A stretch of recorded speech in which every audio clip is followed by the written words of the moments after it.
এখানে তারা বসাবে, স্টাবলিশ করবে, স্টাবলিশ করার পর তথ্য ফাঁসের অভিযোগ এনে কিভাবে আগুনে পুড়িয়ে দেওয়া হলো একটি দোকান। ডাকসু সদস্য সর্বমিত্র চাকমা ও প্রক্টরিয়াল টিম ঢাকা বিশ্ববিদ্যালয়ের লাইব্রেরি সংলগ্ন গেট থেকে বেশ কয়েকটি অবৈধ স্ট্রিট ফুড কার্ট জব্দ করে। জব্দকৃত দোকানগুলোর মধ্যে একটির দোকানদার ছিল হাসান নামের এক ব্যক্তি। হাসান নিজেকে দোকানের কর্মচারী পরিচয় দেন এবং দোকানের মালিক হিসেবে দুইজনের নাম জানান।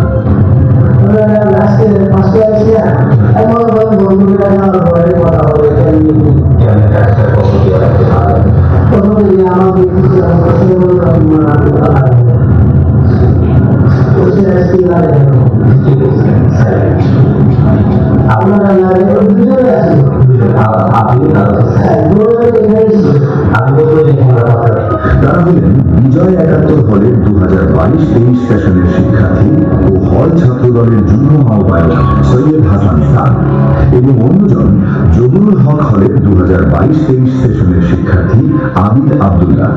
তিনি উমামা প্যানেল থেকে ডাকসু নির্বাচন করেন এবং ছাত্র দলের সাথে তার রয়েছে ঘনিষ্ঠ সম্পর্ক। এই দুজনের সাথে যোগাযোগ করা হলে তারা দোকানটি নিজেদের বলে দাবি করেন। অল্প সময়ের মধ্যেই আবিদ আব্দুল্লাহ ডাকসু কার্যালয়ে উপস্থিত হন বিষয়টির সমাধানের উদ্দেশ্যে। তবে এর মধ্যে দোকানদার হাসান ডাকসু প্রতিনিধির কাছে স্বীকার করেন সেদিনই তিনি আবিদ আব্দুল্লাহ ও সৈয়দ হাসান সাদের আশ্রয়ে এই দোকানটি বসিয়েছেন। দোকান পুরোপুরি বসানো হলে লাভের টাকা হিসেব করে তাদের ভাগ দিতে হবে বলে জানান হাসান। হাসানের ভাই ইমরান এই দোকান সহ আরো কয়েকটি দোকানের মূল মালিক। ছাত্রদল নেতা সাদের আশ্রয়ে তিনি এসব দোকান বসান। আমার সাথে কত হয়েছে প্রতি হেরাসান দিয়ে ব্যবসা করবো, এরা ব্যবসাটা করে যদি দোকানটা কিছু হয় তখন আবার বুঝে দেবে। মুখে দোকান করা সম্ভব না। একটা লোক এরা যেগুলো দোকানে দুপুরগুলা খায় টাকার মতো লোক সে যা যেটা যার হেদের হচ্ছে পড়াশোনা, হেদের হচ্ছে এরা এক দোকানের ভিতরে একটা টাকা তিনগুলো খাওয়াতে জীবন এরা চাইতেছে যে আপনি ৪-৫ দিন ৪-৫ দিন এরা করে কোনো দোকানটা বিজনেস করে সব কিছু করার পরে বলা লাগে আমাদের যে তখনটা একটা যে কোনো কথা বুঝিয়ে দিবে বাংলা দিবে না, তখন পাশে আমাদের একটা তখন তো দিবে। তখন কিছু কথা হচ্ছে এই ফার্স্ট টাইম আপনি জানেন যে আমি আমার জীবন এই কাজটা কেন করছিলেন। আমি একটু না করে বলি দোকান করে নিয়ে চাচ্ছে দোকান আপনার যখন বসে কিছু দিবে রাত দিয়ে সম্ভবত আমি শুনছি আমি কিন্তু যখন একটা লাভ সবার সামনে আমাকে করে করছি আমাকে আরেকটা জন্য দোকান নিয়ে আমি এখানে চলাচলে শুনতে আপনারা যদি জানো না কেন এখানে শুনি পরে এই জিতে হেরাতে বলেছে পরে আমি রাজি ঠিক আছে আমার গাড়ি রয়েছে বলবো। অন্যদিকে রুবেল নামে আরেক দোকান মালিকের তত্ত্বাবধানে চলে বেশ কয়েকটি দোকান। প্রক্টরিয়াল টিম ও ডাকসুর অনুসন্ধান সংক্রান্ত কাজে সর্বমিত্র চাকমা রুবেলের সাথে যোগাযোগ করেছিলেন। এর প্রেক্ষিতে সাদের আশ্রয়ে গড়ে ওঠা দোকানের মালিক ইমরান ছাত্রদল নেতা সাদ ও আবিদ আব্দুল্লাহর কাছে রুবেলের নামে অভিযোগ করেন। ইমরান তাদেরকে বলেন রুবেলই ছাত্রদলের চাঁদাবাজির তথ্য ডাকসুকে দিয়েছে।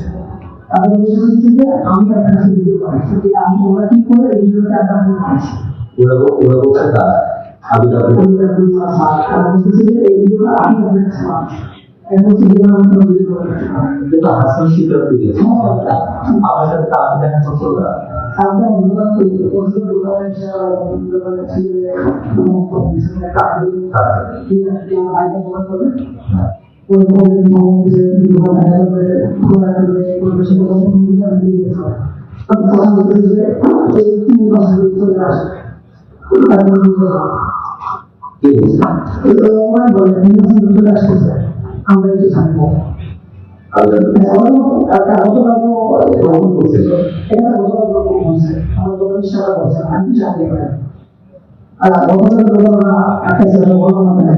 আর ইমরানের এই উস্কানিতে ক্ষুব্ধ হয়ে ছাত্রদল নেতা সাদ ও তার সঙ্গী আবিদ আব্দুল্লাহ সহ তাদের ছেলেমেয়েরা রুবেলের দোকানে হামলা করে।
ঢাকা বিশ্ববিদ্যালয়ের টিএসসি এলাকায় রুবেলের দোকানে আগুন দেওয়া হয়।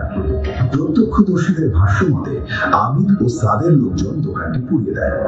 দোকান পুড়িয়ে দেওয়ার সময় তাদেরকে একটি ফোনে কথা বলতে দেখা যায়।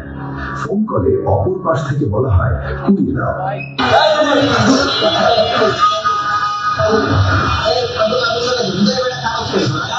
এই সময় তারা রুবেলকে গালাগালি করে এবং বলতে থাকে, তুমি ডাকসুতে গিয়ে কি বলে আসো, আমি আমার দোকান বসাতে পারি না, তুমি বসাও কেমনে।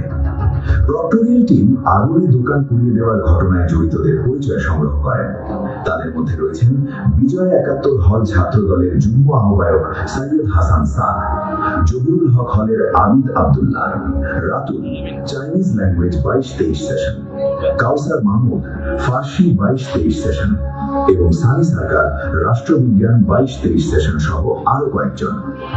পরবর্তীতে বিষয়টির সুরাহার আশায় ছাত্রদলের কিছু ঊর্ধ্বতন ব্যক্তির সাথে যোগাযোগ করেন দোকান মালিক রুবেল, কিন্তু অভিযোগ রয়েছে বিজয় ৭১ হল ছাত্রদলের নেতা সাদ আবারও তার সঙ্গী আবিদ আব্দুল্লাহকে সঙ্গে নিয়ে রুবেলকে ডেকে হুমকি দেন। তাকে বলা হয় আবার দোকান বসালে আবার 20 টাকার জন্য রুবে নিয়ে আসে দোকান জায়গায় একেবারে বন্ধ করে দোকান সহ আমার দোকান বসাবে। পরে আমার এক জায়গায় বসে ৩,০০০ টাকা আমাদের গ্রুপে আর্থিক খবর আছে। ৩,০০০ টাকা আমি হাতে পাবো এই যে পাশে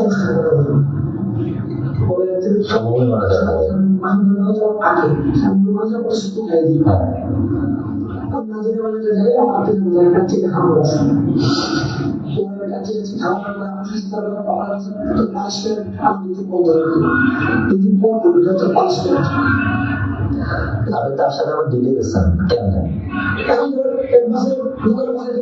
কি করবো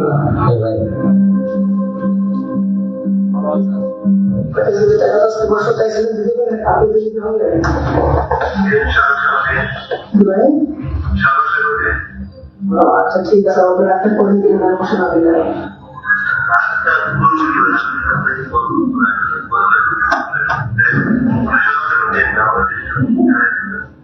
আচ্ছা ঠিক আছে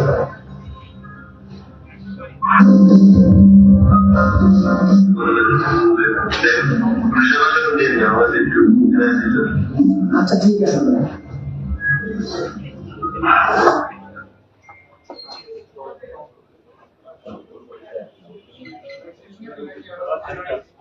ওকে, বেসিক্যালি এখানে আপনারা হয়তো দেখবেন যে আপনার এরকম কথা আসতে পারে যে আপনার যে ভয়েস রেকর্ড বা ভিডিও রেকর্ড বা আপনার যে কথোপকথন আপনারা যেটা শুনেছেন যে 500 টাকা চেয়েছিলেন ওটা দিতে পারেনি, ওটা কবে নেবেন সকাল সকাল দিয়ে।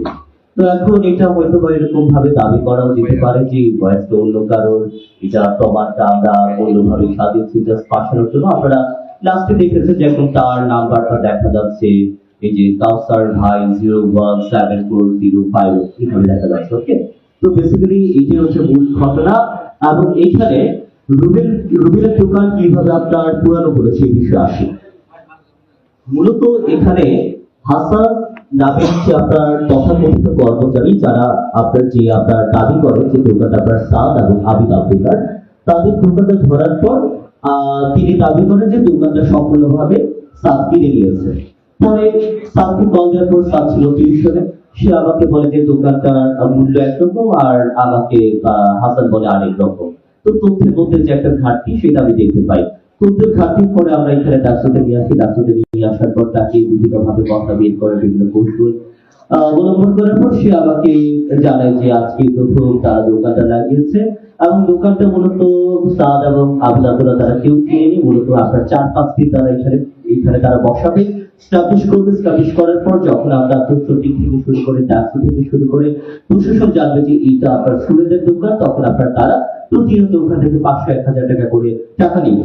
এখন এই দোকানের মূল মালিক হচ্ছে আপনার হাসান না, মূল মালিক হচ্ছে আপনার ইমরানের আপনার কথোপকথন আপনারা শুনেছেন, যেটা আমরা অডিও রেকর্ড আমরা শুনেছি। মূলত ইমরান এর আগে কিন্তু এরকম ভাবে স্টুডেন্টকে দিয়ে আপনার দোকান বসানি। এই মূলত সাদের ঘটনা শুধুমাত্র এটা না, আমার কাছে আরেকটা অডিও আছে, একটা ভিডিও আছে, সেটা আপনার এরকম যে আপনার শুরু কিনারে আপনার ইউসুফ নাকি ওমর যে কোনো একজনকে দিয়ে আপনার দোকান বসানোর যে ঘটনা আছে সেটা আমি আপনাদেরকে ফরওয়ার্ড করে দিব। তো মূল ঘটনা হচ্ছে এরকম। এখন এরপরে ইমরানের দোকানটা ধরার পর যখন আমি আবার পরবর্তীতে আপনার রুবেলকে ডাকি হচ্ছে আরো স্পেসিফিক কিছু তথ্য জানার জন্য, এখানে আপনার প্রশাসনিক কেউ জড়িত কিনা, আপনার এখানে তঞ্চুর দলের কেউ জড়িত কিনা, এবং এখানে আপনার এই যে কাউসারের যে কেস সেটা জানার জন্য আমি রুবেলকে পরক্ষণে ডাকি। এবং রুবেলকে যখন আপনার দেখে যে ইমরান যে ডাকি দিয়েছে তখন আপনার নিজের ভাইকে